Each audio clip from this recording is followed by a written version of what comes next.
How to fix correct password but cannot log in to your Instagram account on Android. So if you want to fix correct password but cannot log in on your Instagram account on Android, then first make sure that you have a stable internet connection. After that, you need to open up your Google. After opening your Google, you need to check your password. So go with your Google profile, which is on the top right, and then tap on Manage your Google account. Once you tap on Manage here, you will have Password Manager. You need to tap on the Password Manager, where you will have all of your passwords.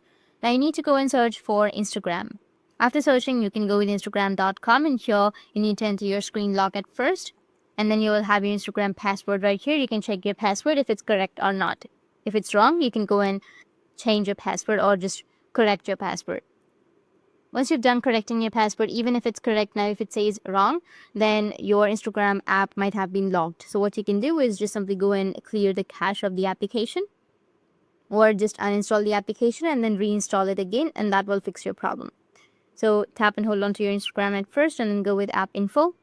Once you're on your app info, you need to go with clear data, which is on the bottom, and then tap on clear cache, tap on OK. This might fix your problem. Go and restart your device, and that's it.